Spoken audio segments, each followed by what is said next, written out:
Good afternoon. I'm here today with Professor Patrick Leblond. He's a professor at the University of Ottawa in Public and International Affairs. We're here today at the CETA conference at McGill University, and Professor Leblond spoke about the services provisions in the CETA. So, what was agreed to in the CETA, and if you could describe the four modes of financial services that you highlighted in your presentation? Well, the main point of CETA and financial services and services in general, I mean, the logics are very similar. Financial services are just one particular aspect of services in general, of trade and services. And when we speak about the four modes, what we mean is the different ways that services get traded, if you want. So one mode is, let's say, to use the example of financial services, you have a Canadian bank that sets up a subsidiary and creates a brick and mortar branch in a European country, and that's what is so-called mode 3, which is called commercial presence. Mode 1, for instance, is when we have a European online bank, an internet bank that starts selling financial services to Canadians, but from Europe. But you can access them through the internet. Mode 2 would be if a Canadian bank went to London to offer loans to a British or let's say even a Chinese company, but in London, but without necessarily having an office there for some reason. So that would be mode 2. And finally, mode 4 is if you're an independent financial advisor and you travel to Europe as a Canadian advisor and you travel to Europe and you start offering your financial advice, that would be kind of mode 4, where the movement, the physical movement of persons to provide the services. And these are the general modes that apply to services in general. But today, the presentation that I made, of course, focus more on financial services. Now, does the CETA go further than what European countries and Canada has already agreed to in previous trade agreements, or is this breaking new ground in this area? It's not really breaking new ground. If you look at the CETA provisions, the financial services chapter is very similar to what you find in the general agreement on trade and services. A lot of the provisions are the same logic. I mean, the basic logic when we talk about trade and services, but also on trade and good, is that you want national treatment. That is, you don't want European banks to be treated any differently than Canadian banks. There should be no discrimination. This is what ultimately free trade is about. If you extend, something to the Americans, some privilege to the Americans, well, according to CETA, you have to extend the same privilege to European banks and the Europeans. This is the most favored nation idea. But the idea is really to prevent discriminating against the foreign business, the foreign company.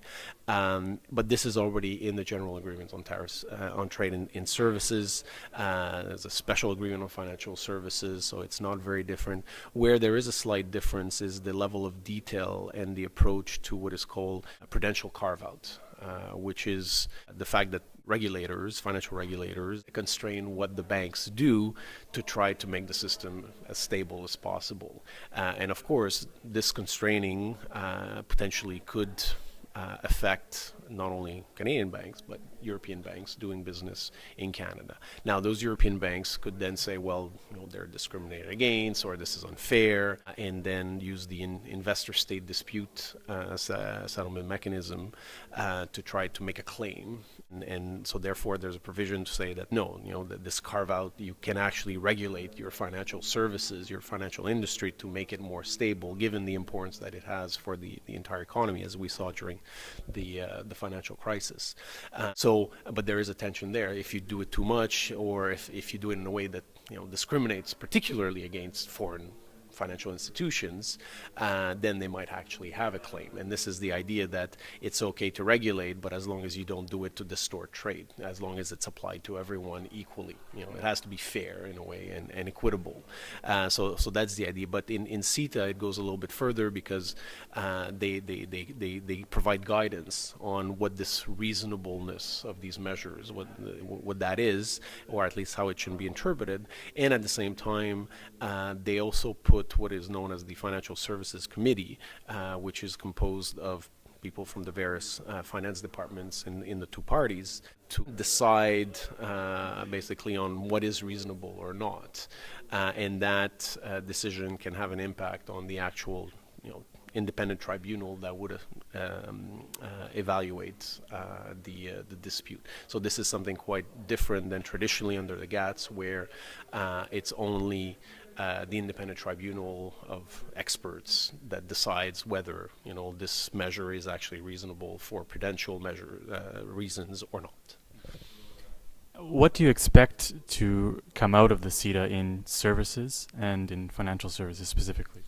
Well, I mean, in services, the hope is that there's going to be more of it. I mean, that's really the idea. And we know that both the EU and Canada are now service-oriented economies. So that's where we hope we can get most of the gains. But as in many of these cases, they involve, what you want beyond the border trade barriers like regulation, for instance, or as was discussed, professional recognition of professional qualifications. So if a Canadian engineer wants to work on a project in France, is he qualified? I mean, yes, he's competent to do so, but is he recognized, qualified, and to be able to sign papers, for instance, or you have to hire a local person to actually do the paperwork, so that it's all legal and recognized. So, and these can represent substantial costs. So that's where a lot of the provisions in CETA try to reduce those costs. So hopefully there will be more trade in services. It's the same logic that applies in financial services.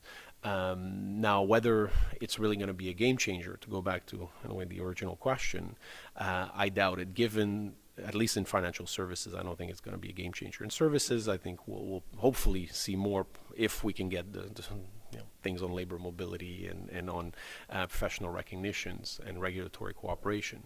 But on financial services, there is no regulatory cooperation. This is done in other international standard setting bodies, and the provisions are already mostly there. And given the tightness of financial regulation right now, there's not a lot of appetite from banks and financial institutions on either side of the Atlantic to really go through an international expansion. So I think at least in the medium term, once the agreement comes into force, I don't think we're going to see a lot of change, maybe in some niche products. But who knows, maybe in the long term, there might be some change. But still, a lot of the regulation still doesn't allow for a Canadian bank to be taken over by a European bank.